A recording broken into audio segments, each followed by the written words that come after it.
Hello everyone, welcome to another wonderful section.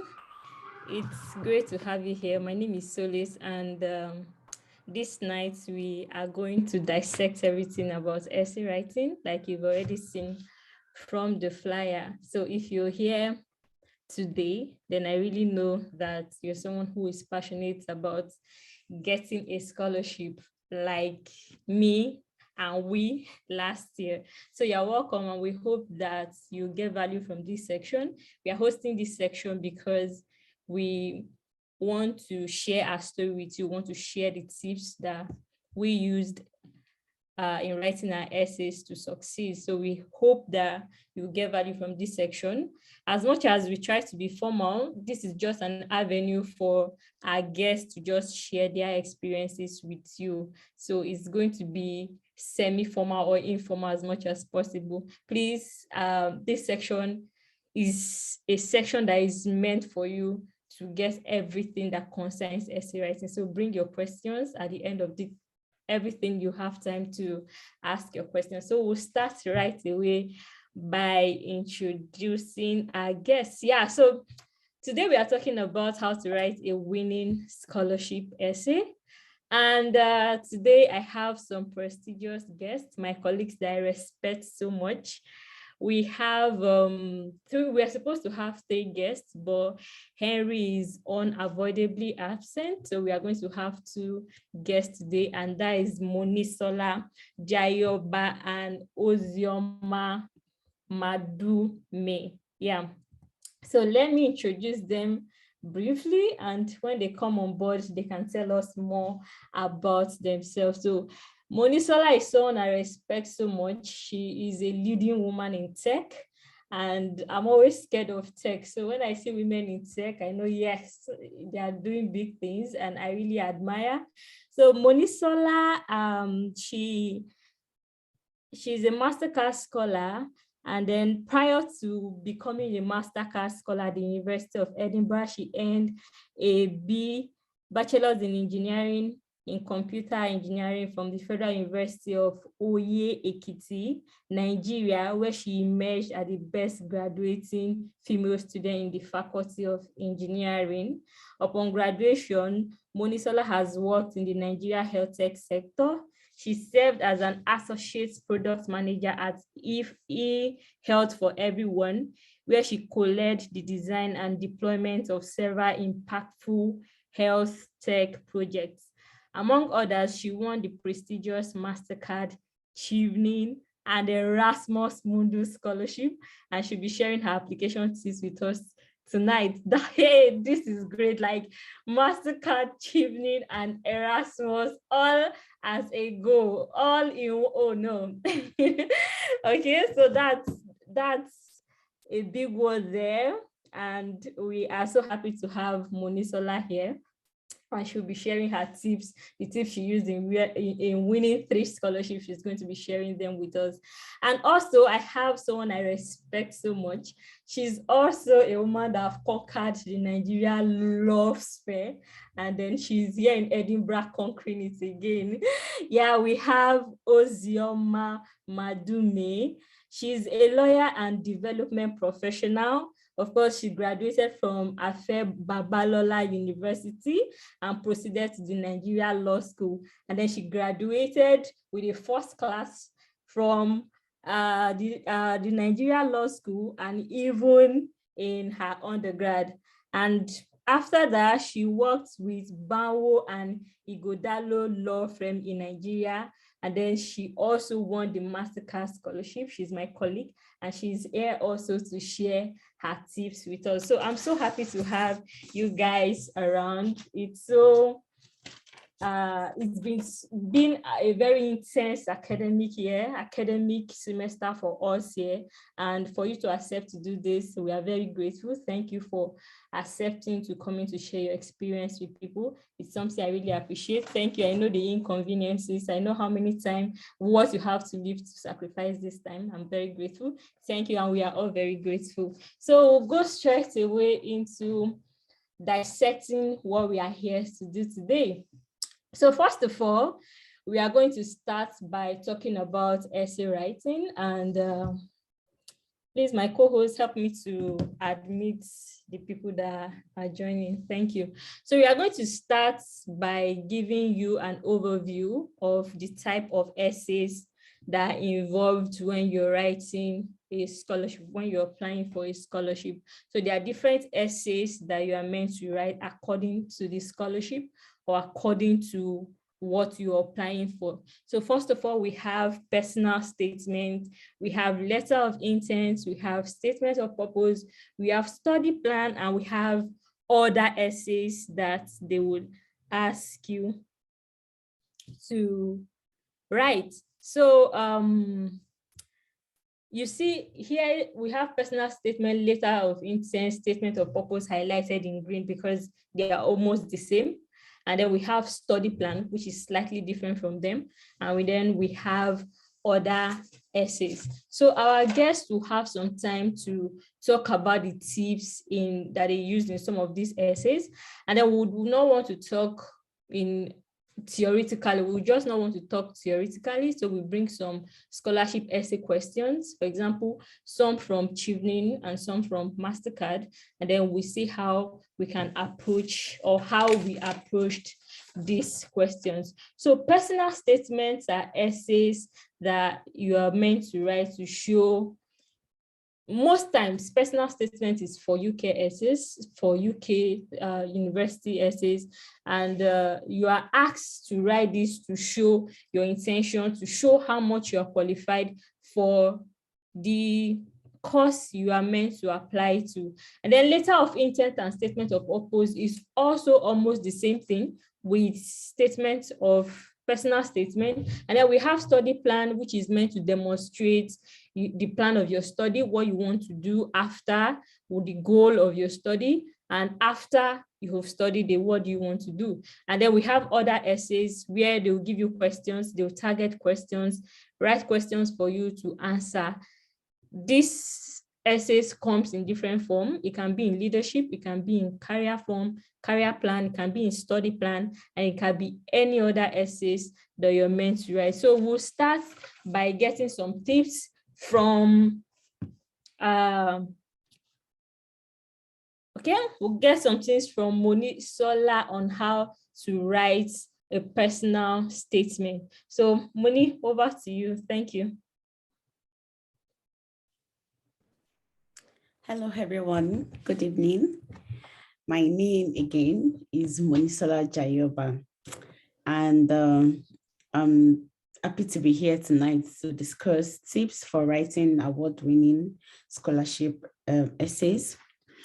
So, personal statement, as you all might be familiar with, is one of those essays you have to submit when applying to graduate programs and sometimes even to scholarship bodies. It varies from institutions to institutions and countries. For example, in the United Kingdom, we often write personal statements. And however, if you're applying to the United States of America, you would be asked to submit sometimes both statements of academic purpose and personal statement, or statement of academic purpose. It's quite unusual to submit just personal statements with US schools. So, but again, it's all about the context. If your school asks you to submit only a personal statement, like the case of the UK schools, then you know what is required of you is to write everything that motivates you about applying to that school and that program. You need to, and I wouldn't even want to go too far into that, but if you're applying to a school that is asking you for two separate essays, like your statement of purpose and personal statements, then you understand that this school wants me to discuss personal statements and talk about what is really very personal, not oftentimes related to your academics. It could be about extracurricular activities. That is what they want to talk about in your personal statement. That is if they ask you for a separate essay on academic purpose, right? So let's dig down into what a personal statement is and what you have to include So a personal statement is often quite short, shorter than a statement of academic purpose, and it's more encompassing. So I'll discuss it in two contexts: when it's only a personal statement you have to write, and when you have to write in addition to a statement of academic purpose. Now let's begin with, for example, UK schools personal statement. Now in this case, you have to begin your essays by talking about your motivation in the very first statement. Tell the university what is motivating you. Why, what are you even writing about? You know, begin your paragraph 1 with interest. I am interested in this program. Make it clear, talk about, explicitly mention the name of the program and the name of the school. You know, I recently reviewed a junior colleague's essay, and up until like paragraph 4, I didn't see what it was applying to. Like, where is the name of the course? Where is the name of the institution? You know, so begin your essay, your personal essay, by talking about your interest. And why talking about your interest? You have to make it personal. You know, why is this interested? Why are you interested in this? For me, I'm interested in health tech. Why am I interested in health tech? I talk about, how my grandparents, the issues they had, how I've had, for example, if I've had a medical issue myself, I talk about it and how that has motivated me, how that has given me the very huge interest in health tech. You know, so you need to talk about your interest from a personal angle. Of course, you don't have to bore your readers with too much details or very sad stories, you know, but you just have to tell them how this is very personal to you. And schools oftentimes want students to be very interested. They want students who share like personal motivation, because graduate school is quite rigorous, and along the line, sometimes you discover that just wanting to japa, like the Nigerian people call it, is not enough. You know, by the time you get there and you see the rigorous work, especially if you have to juggle some side jobs with it as well, you see that it's more than escaping Nigeria. You know, you need some extra motivation deep down in you to keep you going. So that is why sometimes it's good to have that very personal connection with what you want to study. And that's what your paragraph 1 is all about. What you want to study, why is it personal to you?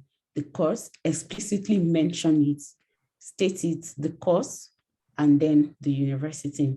And then you move on to paragraph 2. I often write my essays, my personal essay in 7 paragraphs. You move on to paragraph 2, where you talk about how your previous studies have corroborated or will contribute to where you're going to. You know, this part, you need to be very strategic, and then you need to talk about your undergraduate studies. Look for interesting things to talk about. Talk about the course modules where you excelled, the ones that are very related to the program you want to study. Talk about your undergraduate thesis. Talk about some very relevant projects you had. Talk about your undergraduate internship. Talk about conferences and seminars you attended during your undergraduate studies. You know, talk about the volunteering jobs, probably in a laboratory, you work with the professor, summer internships and all. Talk about those in paragraph 2. And then in your paragraph 3, you could talk about your move on to talk about interesting work experience post-graduation, that the things you have worked on. And this can also elongate to paragraph 4 for people who have longer work experience. You might want to talk about more interesting things, because sometimes it's good to have further interest beyond undergraduate studies. This way, the admission committee can be assured that you have studied and then you have worked in this field, then you have seen these two sides and you are settled that you want to continue your career in this field. You know, they begin to see how everything adds up. They begin to see how your motivation, your personal story connects with your undergraduate studies and connects with your work experience so far, how you have a trajectory, a very clear one, you know. And then you move on to, sometimes I write my work experience paragraph 3 and 4 because They really formed a huge part of my career right now. And then move on to paragraph 5. Tell them why this program, why this university. I mean, there are tons and thousands of universities in the United Kingdom. Why this course and why this university? You need to move beyond generic stories. Oftentimes people talk about course modules. I do too. However, I'm very quite strategic about how I talk about course modules. If I go to the university portal, I pick a course module, and then I look for how I want to apply that particular module to, say, a problem in Nigeria or a problem I look forward to solving. So it's not just about saying, oh, your school has robust modules. No, you need to be very, very strategic about why this module. What will you learn from this module? What do you want to achieve that you cannot achieve now, that you need this module so badly to achieve it? Then talk about the university. Why the university? Do you want to talk about the employment rate? Do you want to talk about the location, and not just about saying, oh, it's a beautiful location? Do you want to talk about some interesting things? There is a colleague, one of us, a Mastercard scholar, who mentioned that this university is located in Edinburgh, home to Harry Potter and Hall.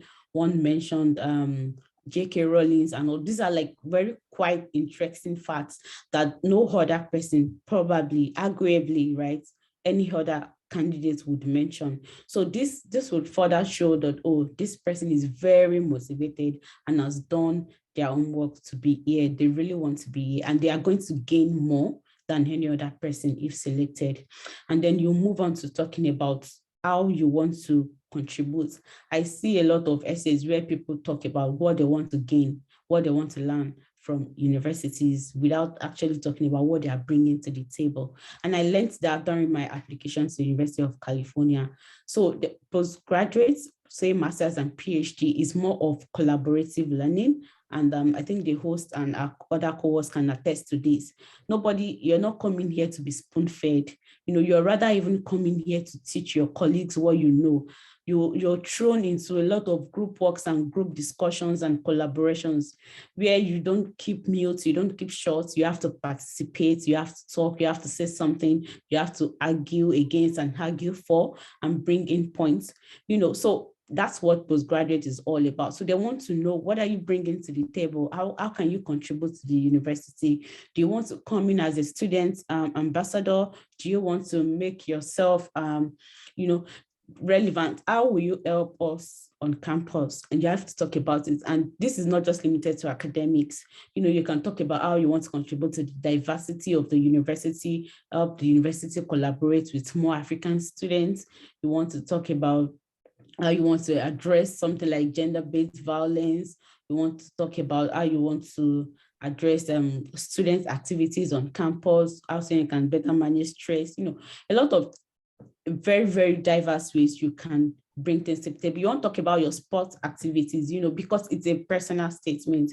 You want to talk about how you are very good with volleyball or football or this, and how you contribute to the team. So, and then after that, you move on to talk about your post-study plans.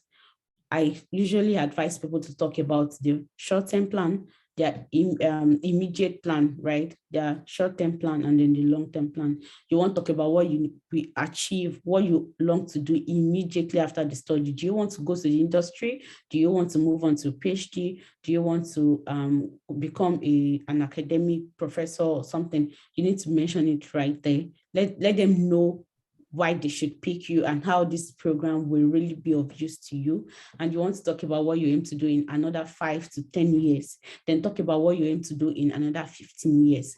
I often advise people, especially those applying to America, talk about how you want to contribute to America immediately, especially if you're applying directly to a PhD program. Talk about, then when you're talking about your long-term plan, you begin to talk about Nigeria. It's always good to talk about returning home, because they want to know that, oh, you have plans to go back home. However, it's not all program that wants you to, they don't just want to invest in you and voila, you're gone afterwards. You also want to talk about how you will contribute. I remember during my application, my Mastercard application, I talked about volunteering in Edinburgh during my studies. And right now I do have a job. I do have 50 hours of Edinburgh Award volunteering activities that I'm committed to as well. You want to talk about how the city you're in will benefit from you. So that's my tip for writing personal statements that's tailored towards applications in the United Kingdom, where you don't have to submit a statement of academic purpose. So now, if you're talking about personal statements where you also have to write statement of academic purpose, then what you have to do this time around is to make it more about you, is to elaborate the story about yourself, about how your life story fits into what you want to learn, and other than that, you also need to remove the undergraduate part or the work experience part. Those two paragraphs need to be out of it since you have statement of academic purpose.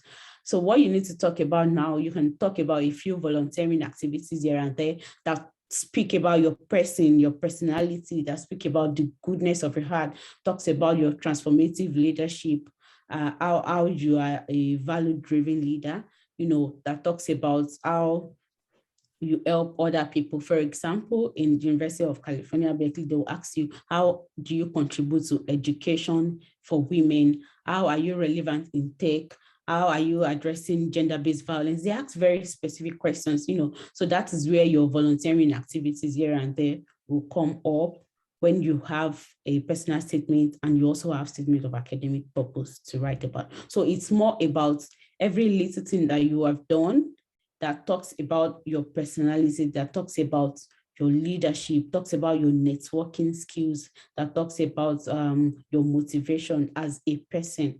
That is where it comes up, right? So, Liz, is there any other thing you want to talk about? Okay, that we'll come back to you. We'll come back to more personalized tips. Thank you for sharing that. There's something you mentioned that really struck me.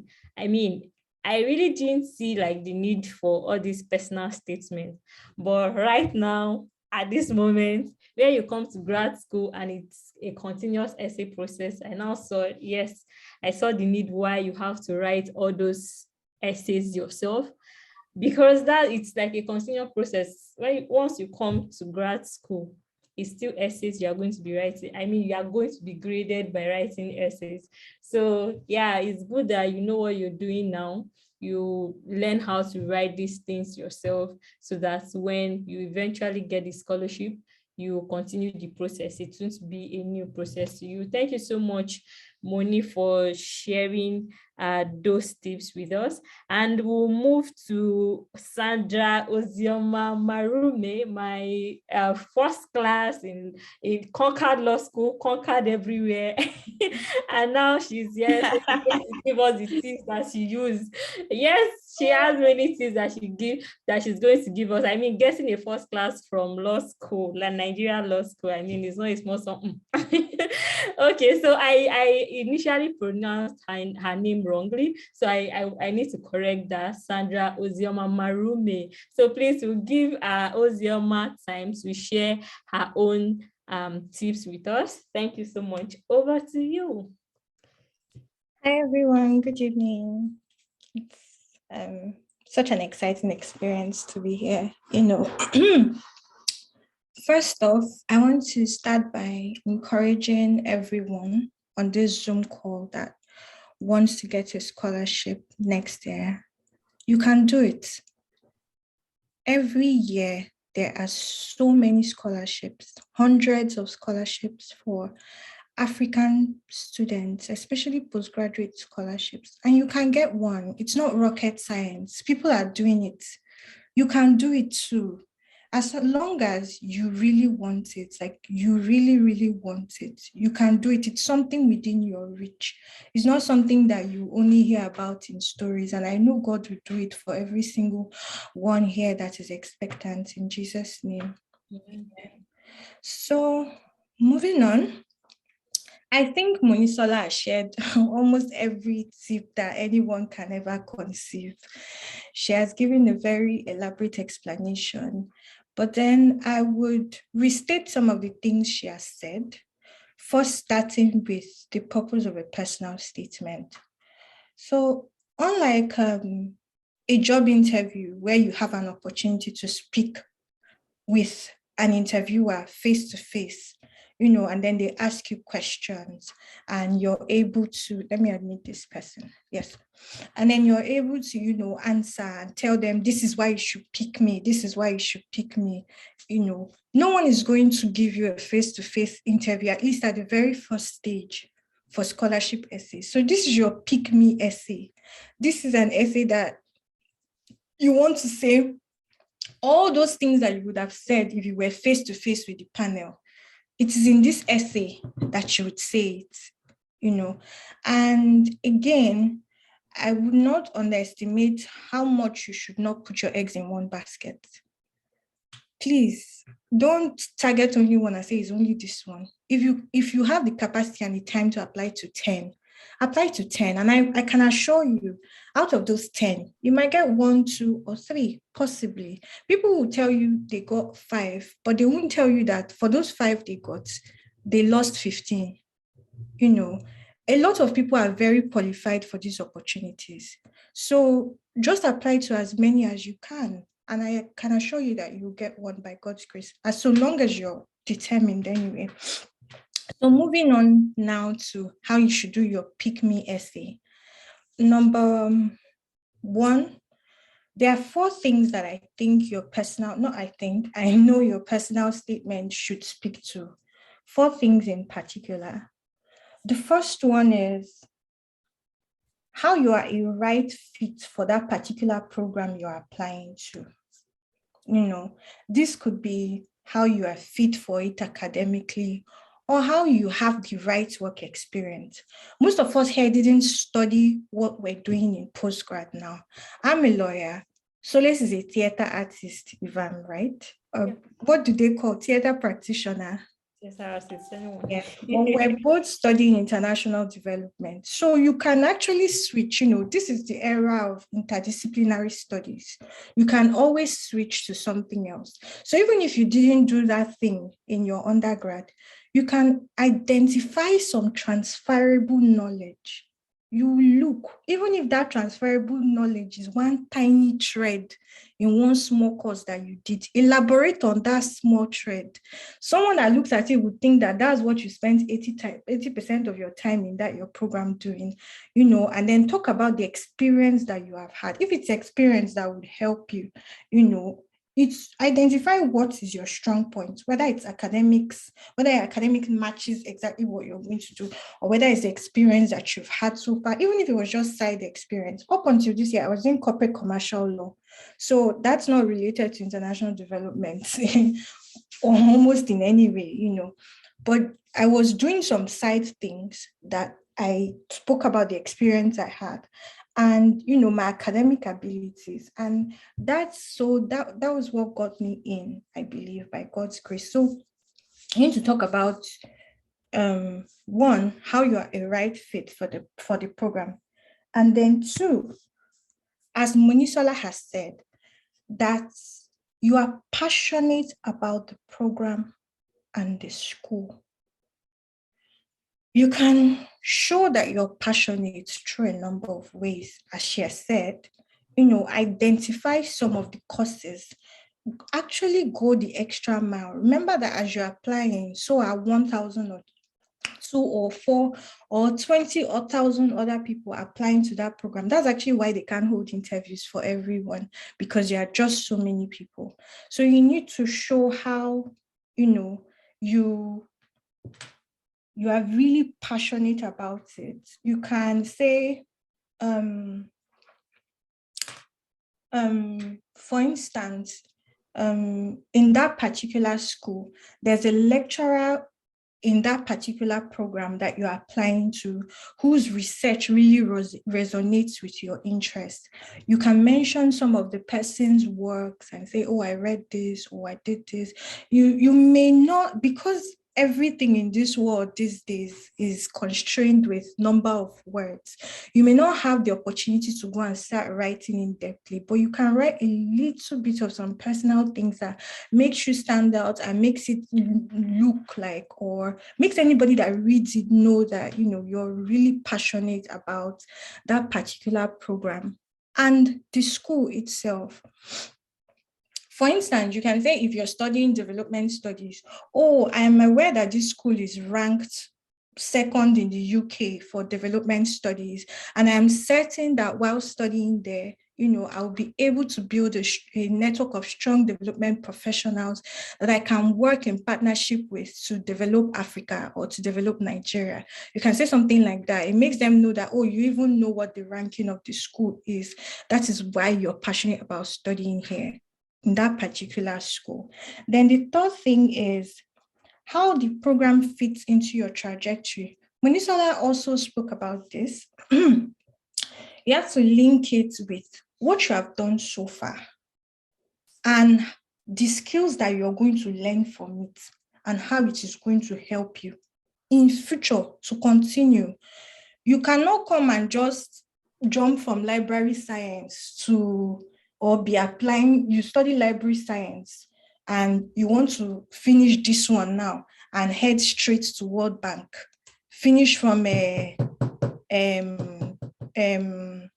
let's say global health policy and go straight to World Bank. It has to be small, like how does it fit into your trajectory?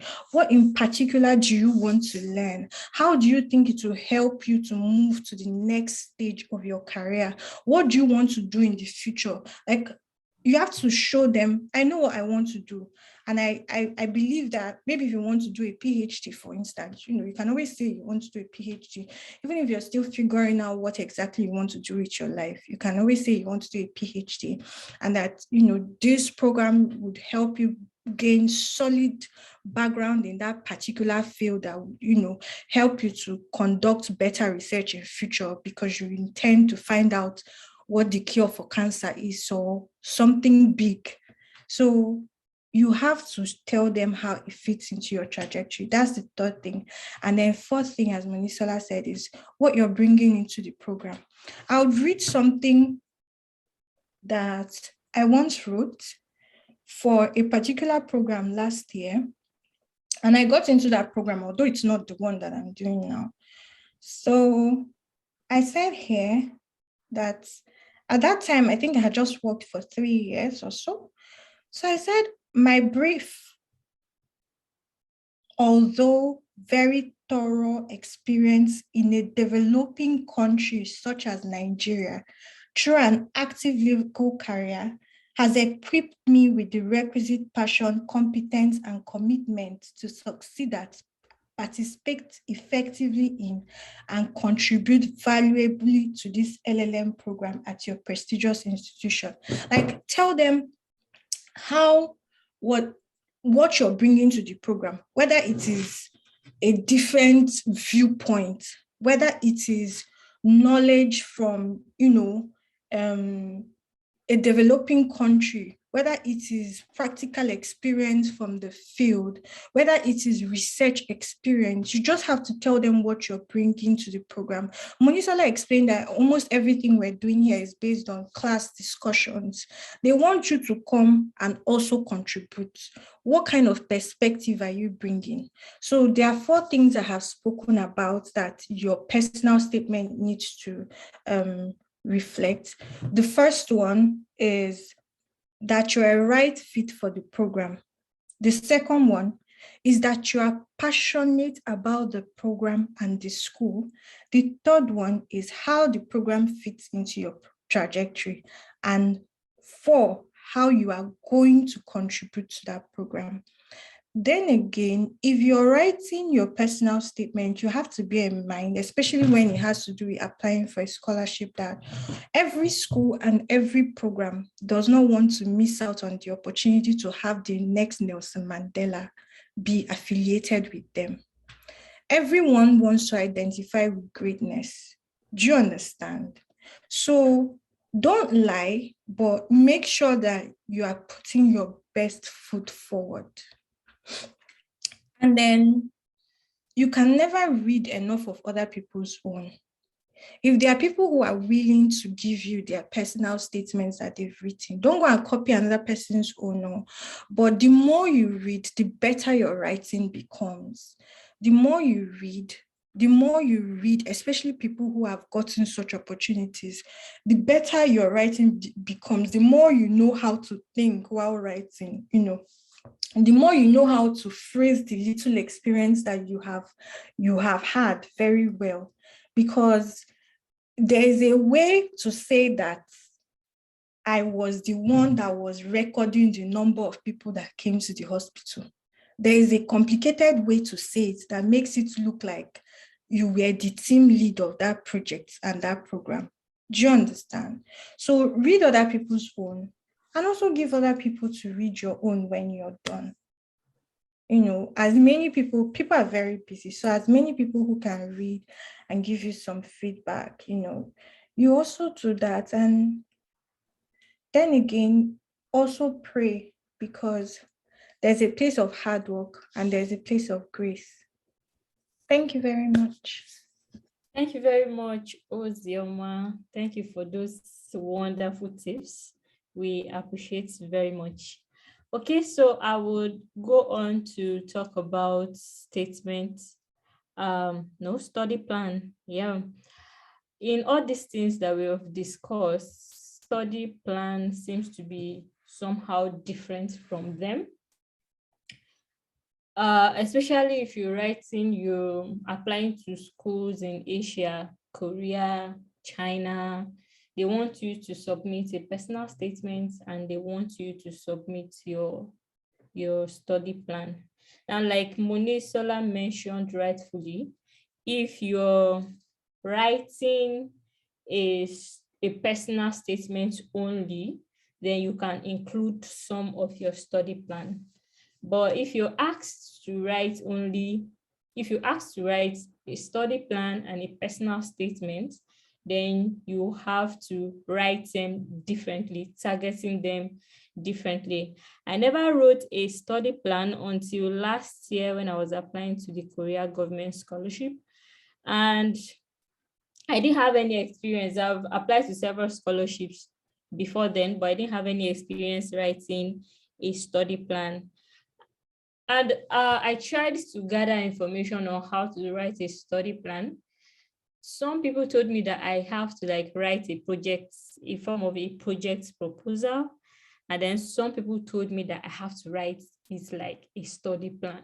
So one, I want to debunk that study plan is not a project proposal.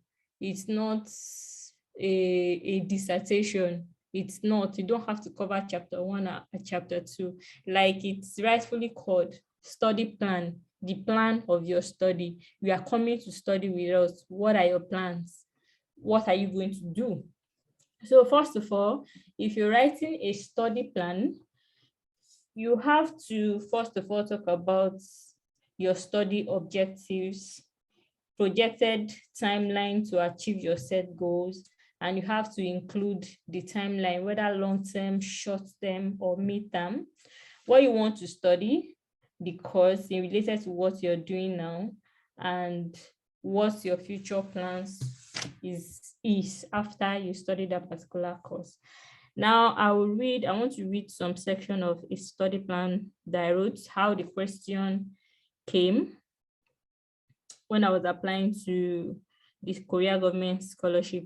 They said future plan after study, future plan in Korea or another country after studying in Korea. Now this is tricky. They asked study plan in Korea or another country after your study, and this is where you have to be wise.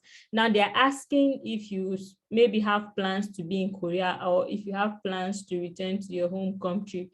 Now, to apply wisdom here, you have to add some parts of what you will do in Korea immediately after your study, and you have to add what you do in your home country, because you wouldn't know where their bias is, whether their bias is you staying, doing something in their country, whether after investing in you, you want to return home, or their bias will be, oh, you don't want to go back to your home, Abby.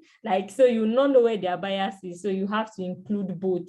So in writing this study plan, I have to include my immediate plan in Korea after my study. And I also included my plan after Korea. my plan in my home country too after Korea. So I wrote about my graduation, my intention after graduating. I said after my graduation, I'm going to volunteer. I applied for media and communications. That was the course I applied for. So I talked about, and in all this, I was talking about media and communication in regards to gender equality, using media to promote gender equality.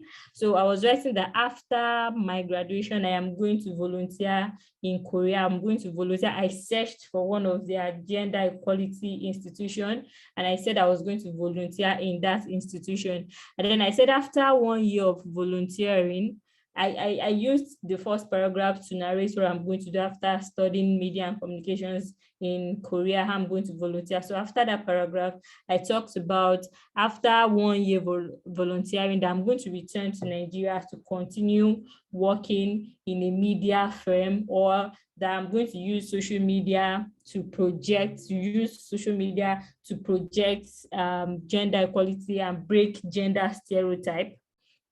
After that, my plan after leaving Korea, I talked about my plan in short term, mid-term, and long term. Okay, immediately after I return, this is what I'm going to do. In 2 to 3 years, short term, within 2 to 3 years, this is what I'm going to do. I am going to work in a media firm and all of that. 3rd to 6th year, midterm, I am going to do this, I'm going to do that. And then long term, this is what I'm going to do. Long term, I say I want to do a PhD, and I plan to return to Korea to do a PhD. This is study plan, like you're detailing the plan that you are going to do. That in the long term, I'm going to return to Korea to pursue a doctoral study in the area of media and communications. Then I talked about what a doctoral study would do for my career and where it can project me to. So that's a study plan. It's just like you detailing what you are going to do after your study. And as we've mentioned, a study plan can also be embedded in personal statement only if there is no special section for study plan. Only if it's only personal statement you are asked to write. So if you have you're writing the same study plan and personal statement to the same school, then you know how to like project them differently. But if you're writing only a personal statement, you can also include some of your study plan in your personal statement. So I hope you've gotten something out of that. So we're going to talk about approaches that you can use to write these things. We've mentioned them broadly, but it can also be tricky. So we want to narrow it down to some of the approaches that you can use to write this.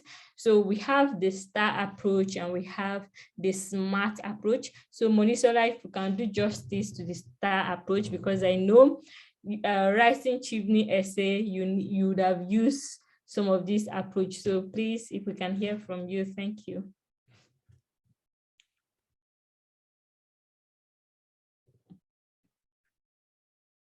Okay, Solis, the STAR approach or the SMART approach? Sorry, you're on mute.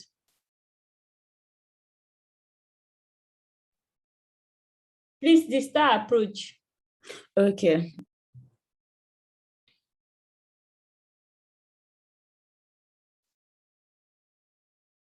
Are you muted? Okay, all right. So I'm going to be talking about the STAR approach. It's a very popular one. Some of you might have already known how to use this approach, but I'm going to, give us a very very important example that I always apply. Like I applied it throughout all my applications, the MasterCard, the Erasmus, and even the Chevening. So for the STAR approach, you're asked a question about why do you consider yourself a leader? Questions like, where do you see yourself in 15 years? Questions like, tell us about a problem you have encountered and how you solved it. Tell us about how your authority was challenged as a leader and what did you do about it? Tell us about an unpopular decision you have made and in what context. you get these questions. Not all questions should you apply the STAR approach to. Sometimes it requires the SMART approach. But when you get a question like, tell us about a challenge you have encountered as a transformative leader and how you solved it, then right there that you need a STAR approach to talk about it. If they're asking you about a question about pertaining to your goals in the future, then you have to apply the SMART approach. So you need to know what type of approach to apply to some certain questions, right? It's very important. So I haven't clarified that. I'm going to use, there was this very interesting question I had, I think both on my Chevening and Mastercard interview. Tell us about a problem you faced, as a transformative leader, and how did you solve it? So, and I was like, oh, thank you very much for the beautiful question. So I cannot understate how it is important to take a deep breath when you are asked a question, especially during a video or face-to-face interview. Like the interviewer can see you and you can see them either through Zoom right now, the way we are doing, or through in person. So when you're asked a question, it's only logical, in fact, for you to take 30 seconds or a minute to think. It does not mean you don't know what to say. In fact, you would even showcase yourself as a thoughtful applicant. You want your thoughts to come together in your head. You want to bring together your ideas before opening your mouth to talk. You want to structure your thoughts. It's very important. So you have the right words, you have the right narration, So yes, take a minute, at least. Yes, take a minute to think about it and then structure your thoughts. So for me, I talked about, this was how I answered it. I said, 2 years ago, while I was an associate product manager at eHealth for Everyone, we were faced with the task of deploying an electronic immunization record system at the Mother and Child Hospital in Akure, the largest mother and child hospital in West Africa, where there are like about over 100 babies delivered on a daily basis. And in a month, about 15,000, annually about 15,000 babies on the average delivered. So the hospital had the issue of using paper-based immunization record system where immunization data are not properly managed and can be easily lost or stolen. Moreover, the nurses find it difficult navigating these files when in need of patient data or records. So the job is for us to deploy this within 6 months. Now, I'm already mentioning what the situation. What is the situation? What is the situation of the problem? What was happening? So I already mentioned that the hospital had issues using paper-based immunization record system. That was the situation. And then my organization was faced with what? Deploying an electronic one for them, right? That was the situation. Now, what was the task?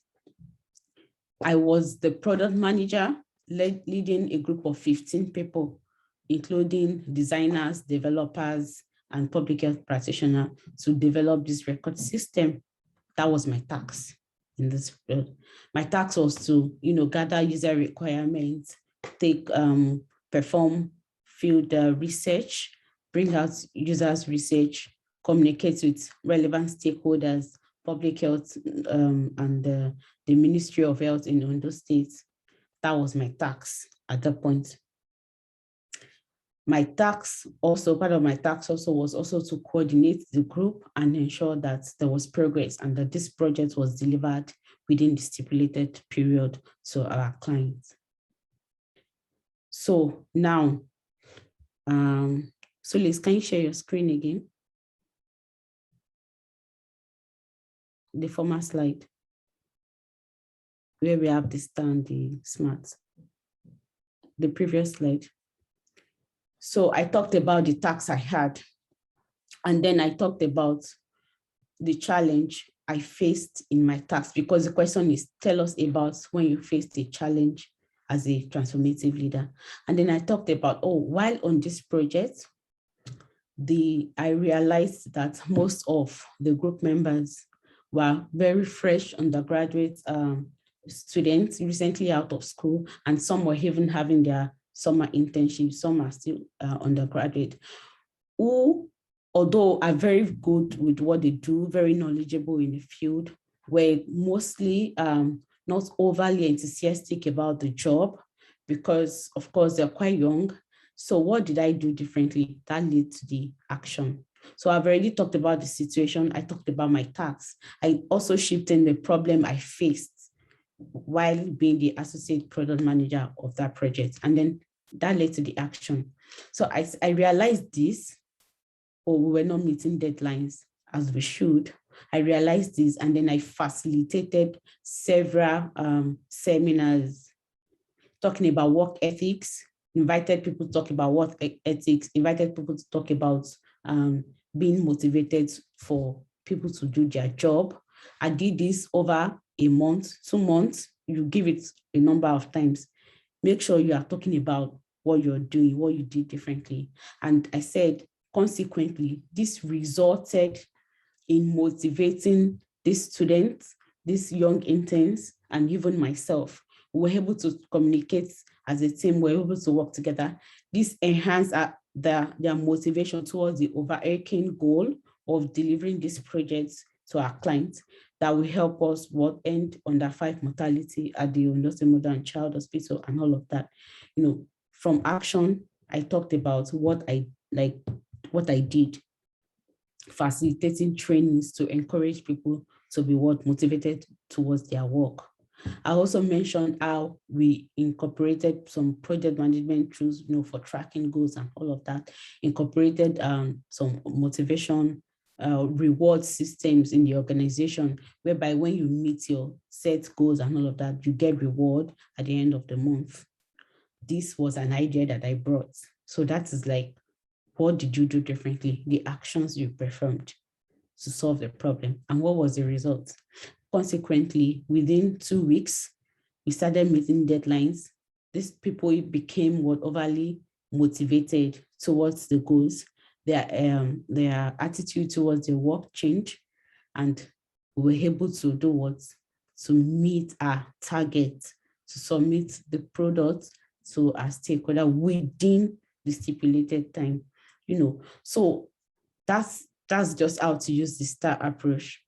It's like that, talking about the situation, talk about the tasks at hand. You can, if you have enough time, you can talk about the tasks you have to do, the tasks other people had to do, so they can see like from a broader view what your own part was. Talk about the action you did, what were the actions you took, the steps, the people you reached out to. I mentioned I did reach out to professionals to talk, to take us through webinars, just like what Solace is doing right now. Take us through webinars on giving in your best when you are working and all of that. And I talked about how we were able to deliver this project. So basically that's it. And at the end, one of the interviewers was like, fantastic.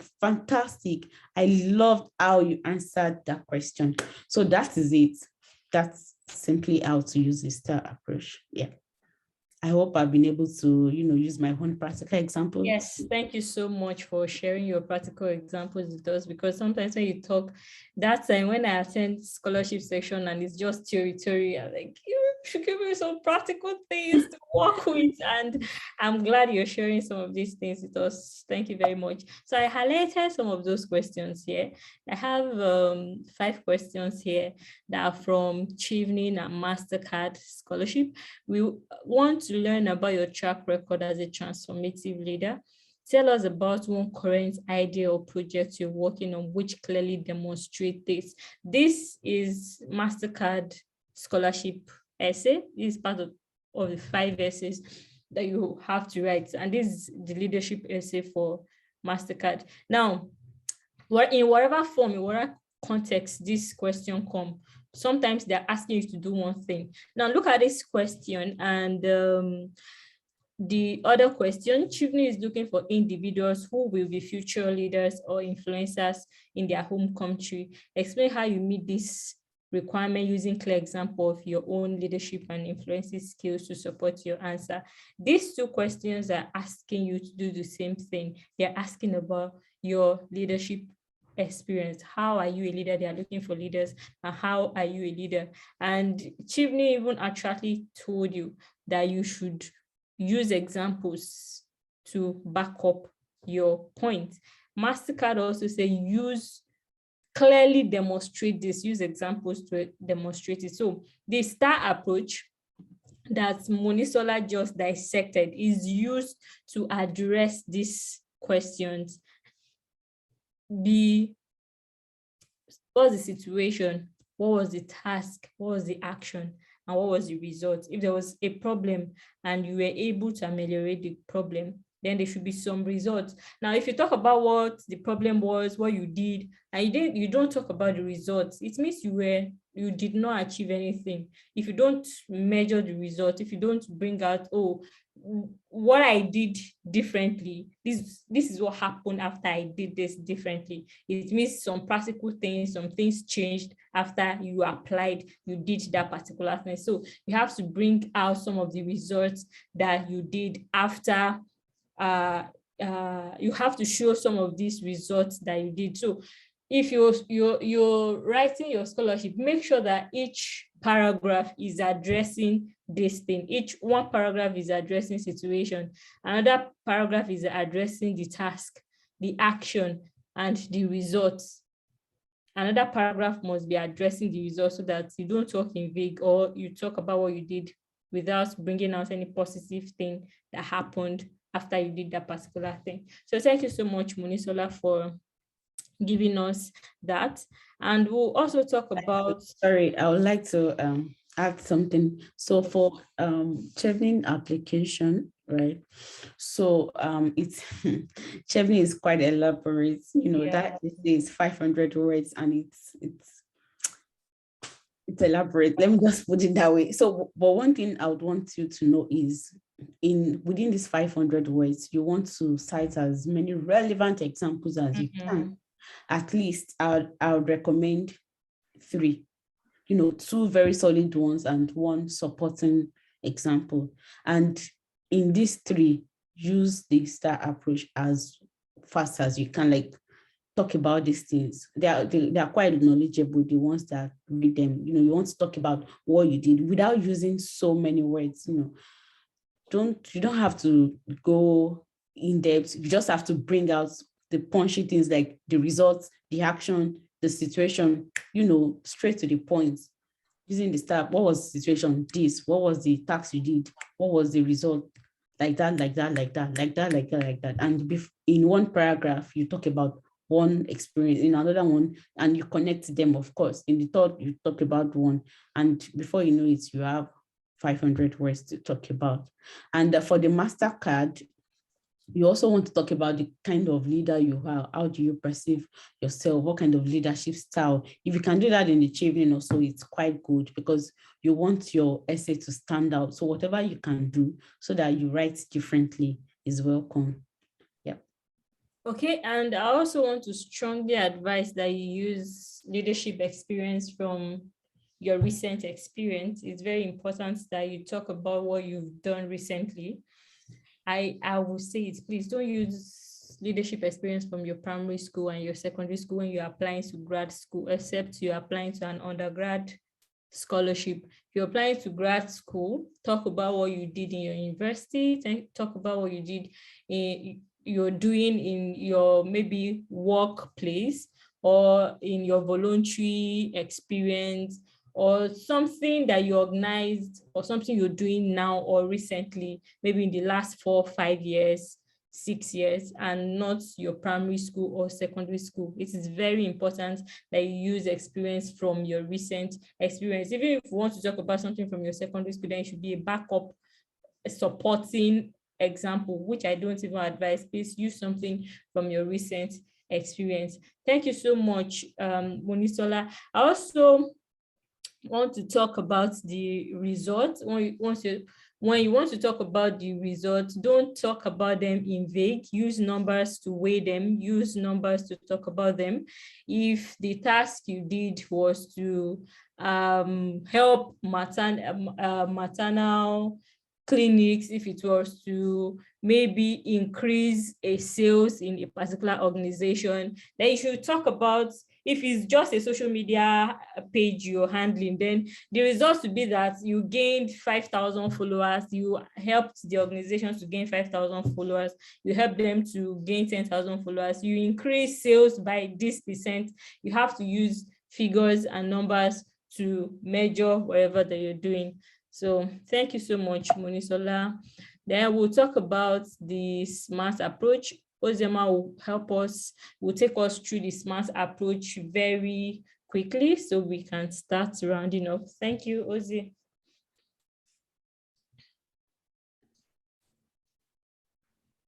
Hi, guys. So, as Solis has said, my Madam President has said I should talk very quickly. I'll try to fast forward my talking.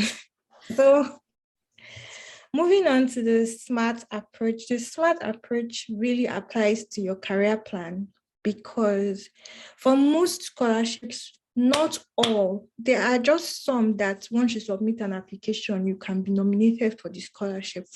But for most of them, they require that you answer a question or write an essay about your career plan, what you are going to use, that's knowledge that they are paying for you to get, what you're going to use that knowledge to achieve in the world. And most of the time, it is important to tie whatever your career plan is to what that organization is doing in your home country. If it's Chevening, I'm sure that the FCDO, I think it's called the FCDO now, has a website where they've listed projects that they are doing. If it is MasterCard, MasterCard also has a website that MasterCard Foundation actually has a website that you can explore the things that they are doing. They have the Young Africa Works program, right? So they're investing in you, hoping that you can invest in other people too, as part of their plan to make Africa or your home country a better place. So you want to say how your career plan will help those goals that they have, whether it is creating employment for young Africans, whether it is improving maternal health, whether it is improving capacity to do data analysis in your home country, whatever it is that they are interested in that relates to what you're doing, you have to go and look at that thing and see how you can, either plan to join them in future or do a project that relates to their core interest. So after you've done that, tell them, for Chevening, you have to say what your short-term plans are. For instance, within the next 5 years, say something realistic. Don't go and say that you will build bridge where there's no water. It has to be realistic. Before you become chairman of World Bank, you have to get your foot in the door in the first place. They will not just come as you finish like this. Even if you finished in Cambridge and pick you and say, this boy, he has the potential to change everything that people have not changed the past 100 years. So we'll bequeath on him the World Bank and African Development Bank to manage. That's not how it works. Start small. Within the next 5 years, I intend to do this. It mustn't be a project. I didn't use a project in my own instance, but I know people who did, and I think it does make sense to use projects.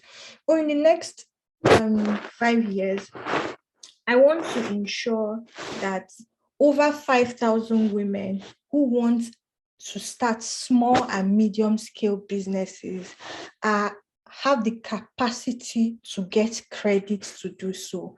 I'm going to do that by starting an organization which will liaise with microfinance institutions to help women register their businesses, to help 2,000 women register their businesses and get credit.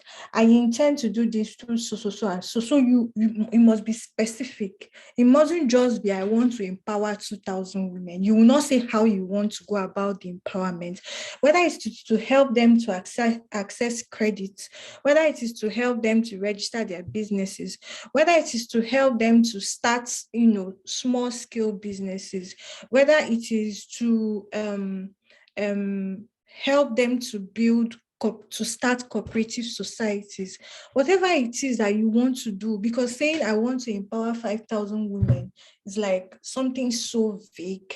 You haven't said how you're going to go about it. So it has to be something that is specific, something that is measurable. How many people do you want to impact? How do you want to go about impacting it? How much financing do you think that you can be able to get for them? How can you be able to measure that in the next 5 years, you have been able to do this for them or do that for them? It has to be something achievable. It's not as you are now. You've not done any work in that sector before. You haven't built a network of strong professionals in that sector. You will say you want to empower 25,000 youths. How? Like, how would that work? It mustn't be very big. It's just identify a need that a lot of people are not. You just saw what Monisola identified. That's something a lot of people don't think about. A lot of us have gotten immunization, but our parents don't even have immunization cards. I know there's this vaccine that when you want to go to other African countries, they keep asking you for the paper. But we took it when we were small. Our parents just don't have the paper. So we'll go and pay for someone to tear it out and give us. John, that's a need. This thing I said about helping small scale businesses to access credit is a need that a lot of people don't think about. A lot of people just think, I'll just empower them by dashing them money, and dashing people money doesn't often work, and then inability to access credit is an issue. So identify a need. You don't have to say you're empowering 20,000 people. That makes something you're saying in the short term sound bogus. So it's something that should be achievable, given your capacity, your academic capacity, your network, and the knowledge that you're going to get, and your skill set. Do you understand? Just let it be unique to you. Something realistic and achievable are almost intertwined. I believe that Stoles might step in here and, tell us a little bit of more differences, but they are intertwined. And then time bound. You have to say in that your career plan for each thing that you're saying you're going to do, how long you think that it will take you, what your short-term goal is, what your mid-term goals are, and then what your long-term goal is. Whether your long-term goal is to, eventually build someone, for instance, now that is saying short-term goal. This is not my short-term goal anyway. Short-term goal, assessing, helping women to access credit, empowering women by helping them to access credit to start small scale businesses. That's a person's short-term goal, right? Within the next 5 years. In the long term, let's say 10, 15 years time, that person might say, in the next 10, 15 years, I intend to have a strong network of women across Nigeria who are entrepreneurs and, build leadership centers for women across Nigeria. Because, when you have a strong network of women that are doing well, then you can be able to now build on it and build entrepreneurship and leadership centers across Nigeria. You can't just come out from school and within 5 years do it. So you say you want to establish it, that that there is a deficit or a little capacity for women to grow their leadership potential, so that in the next 5 or 10 years, that is really what you want to do, especially when it comes to entrepreneurship. That can be your long-term goal. I'm just giving an example off the top of my head, but then when you are stating what your career plan is, it has to be time bound. Explain for each particular thing, for each goal, how long you think it will take you. And in your career plan, again, it also has to be divided: short term, mid-term, and long term. So I'll invite Solis to tell us a bit more about achievable and realistic, if she thinks there's any difference. She has even turned to the moderator, always spotlighting me, Otioma. Thank you so much. You did justice to that question. Thank you so much. Realistic and achievable, they're intertwined. Like you said, they're almost the same thing. If it's achievable, if it's realistic, then it's achievable. If it's achievable, then it's realistic. So it's almost like the same thing. Yeah, what you want to do, it's something that is not vague. You cannot want to be the president of Nigeria when you are not even interested in politics. You are not even in any political, you are not even a registered member of any political party. You are not even a councillor now, and you want to be the president of Nigeria. You are not even an SUG president. You didn't even show any interest in politics in your undergrad, and you want to be president of Nigeria. I remember my first Chivney essay that I was writing, that I want to be a member of the Senate of Nigeria. How now? That's so unrealistic.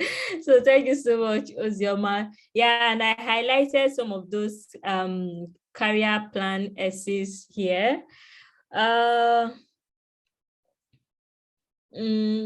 Okay, we want to ensure your time. Okay, yes, we have 2 career plan. Okay, Monisola. There are questions in the chat box. So yes. When we are done, then we attend to some of those questions. Please start putting your questions there in the chat box, because we are almost rounding up. I'll attend to that once we are done. As you can see, our next slide is question and answers. Okay, so we want to ensure that your time at the University of Edinburgh benefits others. Tell us how your choice of degree program will assist you to make the change you envisage. That's career plan essay for University of Edinburgh's Mastercard Scholarship. And then we have Chivney is looking for individuals who have a clear post-study career plan. Please outline your immediate plans upon returning home and your longer-term career goals. You may wish to consider how this relates, sorry, that was a mistake, relate to what the UK government is doing in your home country. So these 2 essays are career plan essay, but you see, if you want to answer them, Chivney is already asking that you should look at what the UK government is doing in your home country. So you want to ensure that the subject, what the course you're applying for, is targeted towards what the UK government is doing in your country, because they're asking you what your career plan is, and you can't go and talk about another career plan different from what you're applying, the course you're applying.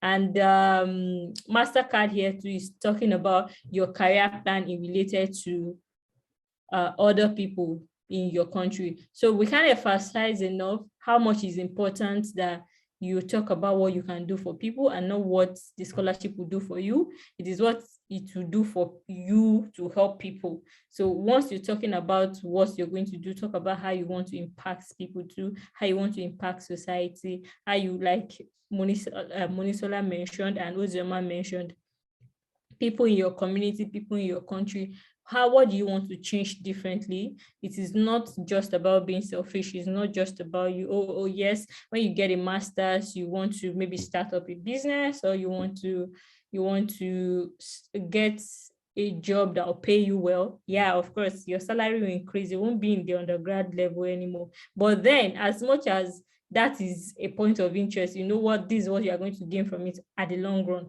But then if you are demonstrating this, you have to talk about how getting this can help you to benefit others. What are you going to be doing for other people? Even the work that you're doing, how is it going to benefit other people? If you're going to work with an NGO, how is it going to benefit other people? So these are some, I just highlighted 2 similar questions from Chivney, 2 similar questions from Mastercard, because we are Mastercard scholars and because Chivney also is a very popular scholarship. So that's why we highlighted some of those questions from there. And then this question is a question we got for the Mastercard Scholarship. The last one, want to hear what excites you and what you're passionate about. Please write about a topic that is important to you and how this reflects your personal value. This question is a Mastercard question, and it's a question that you would want to confuse. Is this leadership? Is this? It's a very tricky question. And if you want to answer this question, of course, whatever excites you is what you're applying to. You get whatever is exciting you now that you want to write about is what you're presently working about. I remember that I wrote about gender equality. Yes, I've been doing many voluntary work, volunteered, taking many seminars on gender equality, women and girls. Okay, Moni wants to add something. Yes, but I think you already punched it. So it's a tricky question. You know? Yeah, you already punched it. You already punched it. Yeah. Very tricky question. You wouldn't even know if it's career plan they are talking about or leadership plan they are talking about. Say what excites you. I said, what you have to think, you have to reflect. What really excites me? Of course, whatever excites you, you want to tie it to the course that you're applying to. Applying to Africa International Development. Africa International Development. Okay, so what excites me? You look at the course modules of Africa and International Development. Okay, there's gender and development, there's media. These are areas that I'm interested in. Okay, so what's exciting me now? What am I doing now? What's the thing that I'll hear and boom, I'm there? Of course, it's gender equality. Is anything that has to do with women and girls. So I talked about my work with women and girls and what I envisage to do later. Yeah, exciting and what you're passionate about. Please write about a topic that is important to you and how this reflects your personal value. And here I talked about a bit of my experience. Yeah, I almost forgot how much is important to add some storytelling. Don't turn it into a story, a novel or a fiction, no, but how much is important to maybe say your story in a storytelling format. I said I started this excerpt by talking about my experience facing gender prejudice as a girl whose mother gave birth to just girls and what I passed through in my community growing up as a girl and how that has motivated my interest in advocating for gender equality and what I've been able, that interest I've been able to make me do for other girls and women and how I've been able to speak out, use my platform, my social media platform, wherever stage I get to talk about issues of gender stereotypes and how that reflects my person and how that is what is even making me to apply for Africa International Development because I know that women have a place in development. Women can contribute a lot to development, but there are a lot of things that are stereotyping women from achieving or realizing their full potential. There are some barriers that are stopping women from realizing their potential to contribute to present development. So I talked about them like that. So you can get a lot of all these tricky questions that are not directly leadership.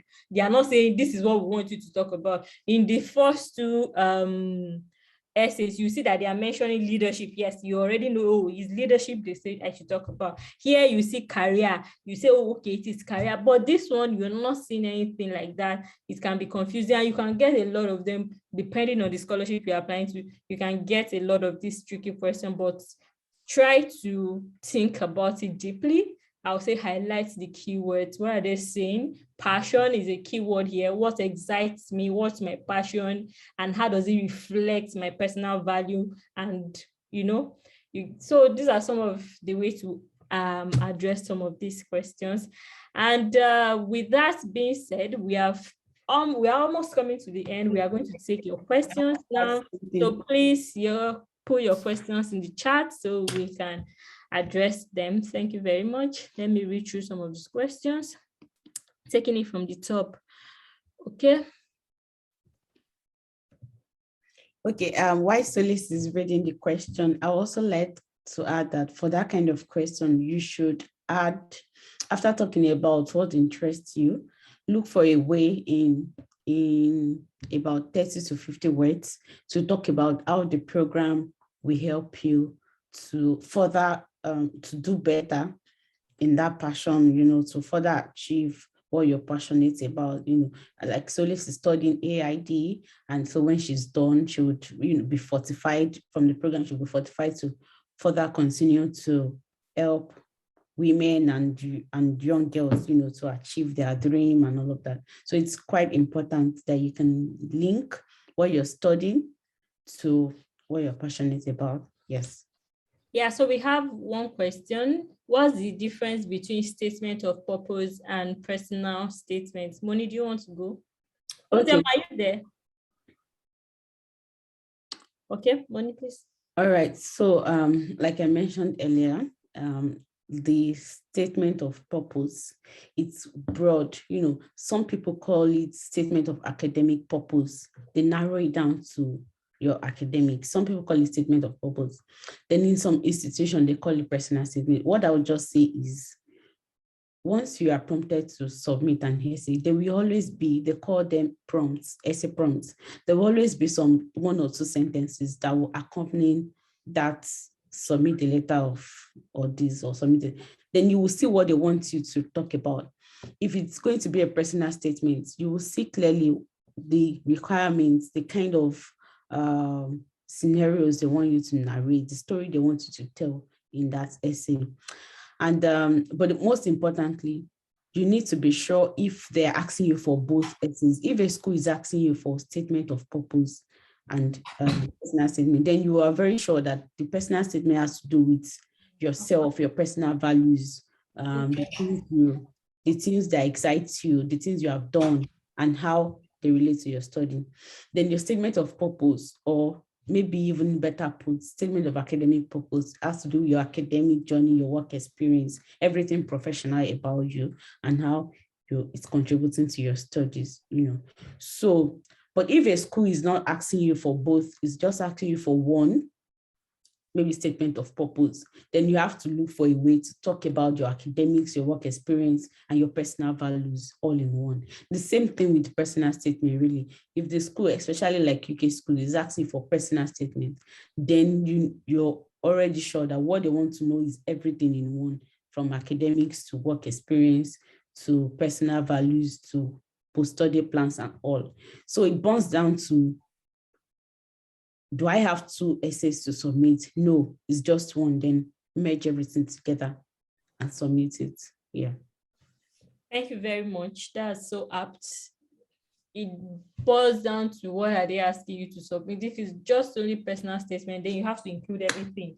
Start from why you are applying to that course, how your undergraduate course have influenced, how is it connected to that course, how your future plans, how is it connected to that course, why do you want to apply for the course, what do you want to get after applying to the course. You also have to even talk about how you know of some lecturers that are working in this field, and also you have to put everything together in that personal statement and cap it at 500 words or 1,000 words, wherever they're asking you to submit. And those personal statements for UK universities, I think they are pretty much easy to write, and they can give you admission with those personal statements. The personal statements I wrote for UK universities, I had used in getting admissions to 3 UK universities. Nobody even vetted them. So I think it's pretty much easy to write. The most requested ones are when you are competing with 50,000 applicants, some targeted scholarship questions. Okay. How can I build a great leadership portfolio as an undergrad? You know yourself better, and you know what you've done during your undergrad. So if you're still in school, one thing that most of us didn't know, or some people don't know, is how much volunteering can help you, can help shape some of these things, can give you some of this hands-on experience after your graduate studies. Most Nigerians don't want to volunteer, and once they are volunteering, some of them has this laissez-faire attitude. They don't even like to volunteer at all. But if you can volunteer from your undergrad, I think it can help you get some leadership skills. And even if you don't volunteer, some strategic things that you did, being class rep, being director of socials, being cashier, what they used to call it in the university, being secretaries, all those academics and all. Yes, all those things that you're doing in your undergrad can help shape, you can narrow it and target it to the path that you are interested in. And if you've already graduated, your work experience should be something that you can do. I mean, there should be something, okay, for example, I studied theater arts, and there's this thing we do, community theater, that we go to communities to solve some of their social issues or give them idea on how to solve them. I remember we went to a community and we even have to clear, construct, and build a market for them. It's theater arts, but this is a development part of theater arts. And I had to like elaborate that very well and put it in my essay. Like, it's very, very big. It's a semester, once in a semester that we do it, but I had to elaborate that part. I took one course that was gender, theater and gender. I had to elaborate that too. So there are some of this field work that you did, some of these things that you can just elaborate to shape your leadership portfolio. Wisdom, I hope we have answered that. Is TOEFL or GRE needed for consideration in MasterCard or Chevening? For MasterCard, no. If you're applying to MasterCard will take care of anything that you need in relation to proving your proof of English. Language. MasterCard will take care of that. But Chevening, I don't know if did they take IELTS this year? Because I know the coronavirus stopped Chevening from taking IELTS, but I don't know if they took IELTS or TOEFL this year. But GRE, you need them mostly for US universities. Moni, you want to add something? Yes, so last year, Chevening didn't take IELTS or TOEFL, and that what you just need to do is to meet the admission requirements from your university. So whichever way you need to certify to the school that you're capable of communicating, of conversing in English language is fine by Chevening. But about MasterCard, I need to mention that the application process varies from institutions to institutions, right? For example, in University of Edinburgh, you don't need to go through all that. You can also take the test of English with the university and, showcase how eligible you are. But for some other MasterCard scholarships, like for example, the one at the University of California, Berkeley, if your program requires you to submit TOEFL or IELTS, then you have to, because you have to gain admission to your program before you can even access the MasterCard Foundation scholarship application at all. But if your program considers you being from Nigeria, you've had your undergrad in English, they might waive that for you and you can access the scholarship application. So this again means that you need to go ahead, plan ahead of these applications and see the requirements, the demand, and begin to work towards meeting them. It's just like that, yeah. Thank you very much, Moni. Okay, so someone is asking, are the accessible courses more of development courses? Okay, I think are you talking about the University of Edinburgh? Please, you have to know, I don't understand the question. You have to narrow it to the particular this thing you're talking about. If it's for the University of Edinburgh, MasterCard had some selected courses that you can take. So you want to go through the MasterCard website to check some of those courses. And it's not only development. We have global health, we have African international development, we have design and informatics that Moni is doing, and we have other people doing entrepreneurship. So you want to go through their website to check the eligible courses for that year. And I think it differs year to year. So you have to check the courses that they want to fund for that year, so you're applying to those courses. Yeah, thank you, people. All the people thanking us, thank you too. We are glad that you're here and you are gaining something. Yes, you can reach out to Moni or Ozioma or myself on LinkedIn. You can check through her LinkedIn page. You can send her a message, and she's not too busy because I know how it is here. She will put a reply to that. Okay, the recording of the section will be posted on my YouTube channel, so please check it out and hit the subscribe button too. Thank you.